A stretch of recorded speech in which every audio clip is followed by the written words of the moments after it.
जंगी मैदान में पुतिन ने जवानों की शहादत का बदला लिया। कैसे लिया ये समझिए। पहले खबर देखिए।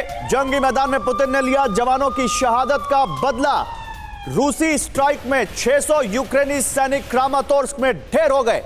अस्थायी यूक्रेनी सैन्य बेस पर रूस ने जबरदस्त स्ट्राइक की, यानी टेम्पररी एक यूक्रेनी मिलिट्री बेस था जिस पर रूस ने स्ट्राइक की और 31 दिसंबर को यूक्रेन ने मकीवका में मारे थे जो 89 रूसी सैनिक, उनका बदला एक बार फिर लिया पुतिन ने।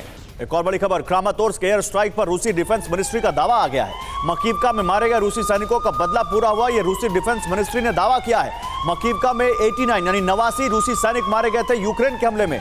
रूसी सैनिकों पर दोबारा आंख दिखाना और भारी पड़ेगा, यह रूस ने दावा किया है।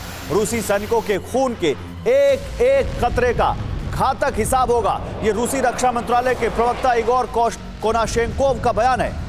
एक और ब्रेकिंग इसी से जुड़ी हुई, रूस के दावे को यूक्रेन ने खारिज कर दिया है। 600 सैनिकों की मौत का प्रोपेगेंडा फैला रहा है रूस, ये यूक्रेन का दावा है। पश्चिमी मीडिया ने यह दावा किया है रूसी स्ट्राइक में कोई हताहत नहीं हुआ। तो देखिए, यूक्रेन कह रहा है कि 600 सैनिकों की मौत का प्रोपेगेंडा फैला रहा है रूस। पश्चिमी मीडिया का दावा, रूसी स्ट्राइक में कोई हताहत नहीं हुआ है। तो अग्निकुंड कैसे बन गया क्रामाटोर्स्क?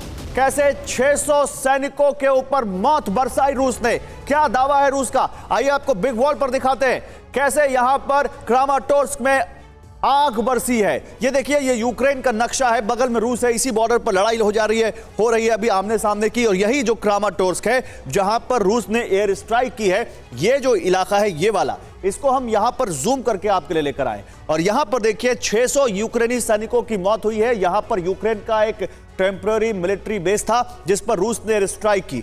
हमले के बाद क्या हुआ? हमले के बाद कुछ ऐसी तस्वीरें सामने आई हैं। हमले के बाद यह इमारत खंडहर बन गई। स्ट्राइक के दौरान करीब 700 यूक्रेनी जवान इस बिल्डिंग में थे, यह दावा किया जा रहा है और यही कह रहा है रूस कि उसने यूक्रेन के 600 सैनिकों को मार गिराया क्रामाटोर्स्क के इस मिलिट्री बेस पर एयर स्ट्राइक से। लेकिन सवाल यहां पर यह है कि रूस के इस दावे में कितना दम है, क्योंकि यूक्रेन ने इसको खारिज कर दिया। चलिए आगे दिखाते हैं आपको इसी से जुड़ी कुछ और जानकारी। आप देखिए थोड़ा और इस बात को समझिए कैसे क्रामाटोर्स्क को अग्निकुंड बनाने का दावा किया गया है। मकीवका में जो हमला हुआ था तो वहां पर 89 रूसी सैनिकों की जान गई थी, रूस ने माना था। अब रूस इसको कह रहा है कि उसने मकीवका के जवानों की शहादत का बदला ले लिया है। क्रामाटोर्स्क में यूक्रेन का अस्थायी सैन्य बेस को तबाह कर दिया। अस्थायी सैन्य बेस में यूक्रेन के 600 से 700 जवान उस वक्त मौजूद थे जब यह हमला हुआ, यह रूस का दावा है। अब आप समझिए इसका रूस का डेडली अटैक का जो दावा है ये कितना ज्यादा बड़ा है और अगर ऐसा है तो वाकई उसने कितना ज्यादा नुकसान पहुंचाया है। जनरल सिवाच, आपसे शुरुआत करते हैं। जनरल सिवाच, आपको रूस के इस दावे में कितना दम दिखता है और ये अगर आधा भी है तो कितना बड़ा जख्म दिया है रूस ने यूक्रेन को? देखो, एक बात तो माननी पड़ेगी गौरव, इसमें क्लेम काउंटर क्लेम बड़े चले हुए हैं लड़ाई के अंदर। ये सच्चाई है कि मकीवका में 89 सोल्जर मरे हैं रूस के और ये रूस ने भी माना है।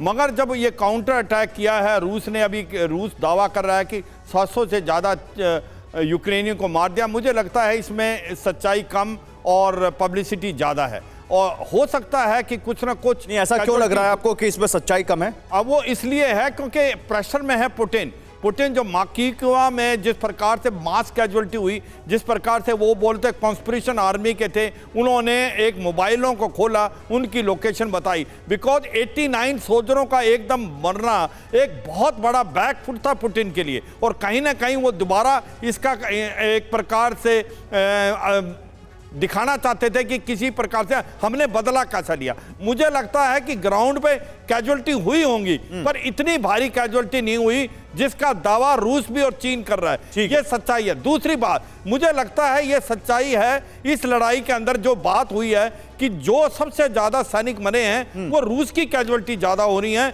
ना कि यूक्रेन की, क्योंकि यूक्रेन के जो सोल्जर्स हैं वो इकट्ठे हैं नहीं। आप कह रहे हैं सर, इस पे आते हैं